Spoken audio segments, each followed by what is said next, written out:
ஆராதனை ஆராதனை ஆராதனை ஆராதனை ஆராதனை ஆராதனை ஆராதனை ஆராதனை அன்பரேசு ராஜனுக்கே ஆவியான தேவனுக்கே. சொல்றீங்களா? அன்பரேசு ராஜனுக்கே ஆவியான தேவனுக்கே ஆராதனை ஆராதனை ஆராதனை ஆராதனை ஆராதனை ஆராதனை ஆராதனை ஆராதனை அன்பரேசு ராஜனுக்கே ஆவியான தேவனுக்கே அன்பரேசு ராஜனுக்கே ஆவியான தேவனுக்கே கரம் பிடித்து நடத்துவார் கண்மலை மேல் நிறுத்துவார் கரம் பிடித்து நடத்துவார் கண்மலை மேல் நிறுத்துவார் ஒரு தாய் தேற்றுவது போல் நேசு தேற்றுவார். அப்பா, இன்னைக்கு உங்கள் பிள்ளைங்க அப்படியே சில நேரங்களில் அசைவு, போராட்டம், கலக்கம் அதை எதிர்நோக்கிற காலகட்டத்தில் இருக்கிறோம். ஆனால் எங்களுக்கு நீர் நம்பிக்கை, நீர் எங்களுடைய ஆதாரம், நீர் எங்களுடைய நங்கூரம். இன்றைக்கு நீர் மது பிள்ளைகளாகிய எங்களை நீர் கரம் பிடித்து நடத்துவே. எங்கெங்கெல்லாம் இந்த காற்றும் அலையும் சீறி வீசிக்கொண்டு தாக்கிக் கொண்டிருக்கிறதோ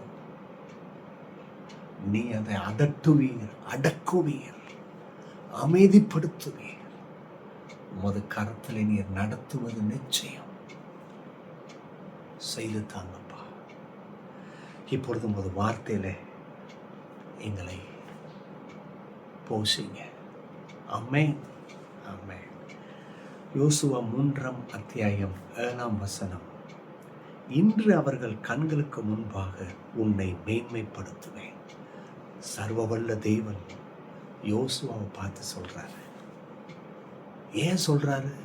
ஏன் இப்படிப்பட்ட ஒரு வாக்குத்தத்தம்? ஏன் இவ்வளவு ஒரு கன்சர்ன்? ஏன் இவ்வளவு ஒரு ஸ்பெசிஃபிக்கா கொடுக்கிறாரு?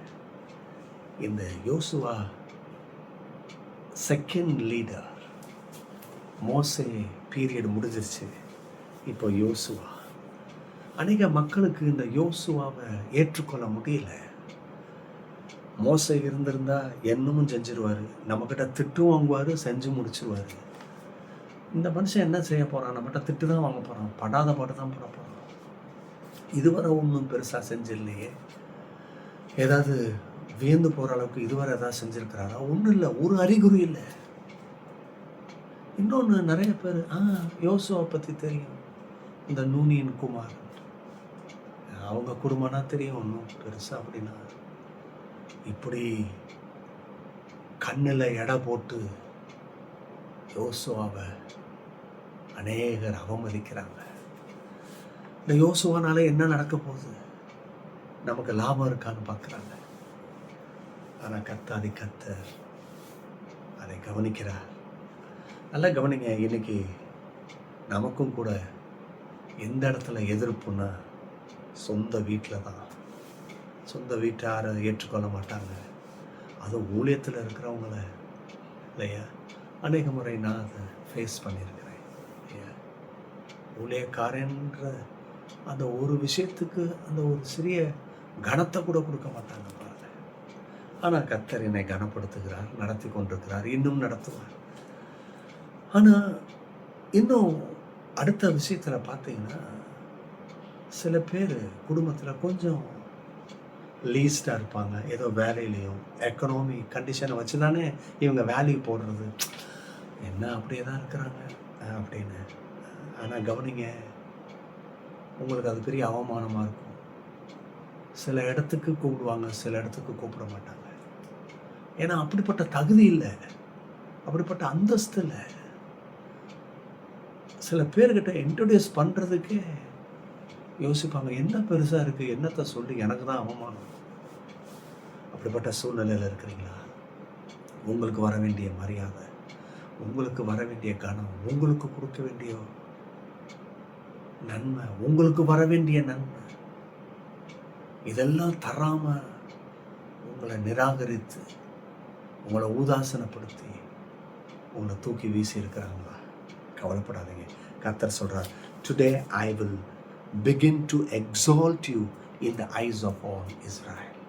இந்த இஸ்ரவேல் மக்களுக்கு முன்பதாக ஐ வில் பிகின்றாருன்னு பாருங்க, நான் ஆரம்பிக்கிறேன் பான்றாரு. நல்லா கவனிங்க, கர்த்தர் ஒரு மனுஷனுடைய வாழ்க்கையில் ஆரம்பத்தை கையாண்டுட்டாரு, எவனும் ஸ்டாப் பண்ண முடியாது. எக்ஸால்ட், மேன்மைப்படுத்துவார். நீங்கள் எந்தெந்த இடத்துலாம் தலை குனிஞ்சிங்களோ சொல்ல முடியல, அவமானம், வெக்கம், அவமதிப்பு, கர்த்தர் சொல்றது 100% உண்மை. நான் சொல்றதை எழுதி வச்சுக்கோங்க. ஏன்னா this is not my words. ஒரு பெரிய ஸ்காலர், ஒரு பெரிய கிங், ஒரு பெரிய ரூலர், ஒரு பெரிய வாரியர் சொன்னதை சொல்லலை. அண்ட சராசரங்களை படைத்தவர் சொல்லுகிறாரு, நான் உன்னை மேன்மைப்படுத்துவேன். அப்போ இந்த வார்த்தை உங்களுக்கு பழிக்கும். ஆகவே தான் தைரியமாக சொல்கிறேன், எழுதி வச்சுக்கோங்க, இது நடக்கும். உங்களை கர்த்தர் உயர்த்துவார். God bless you. Bye-bye.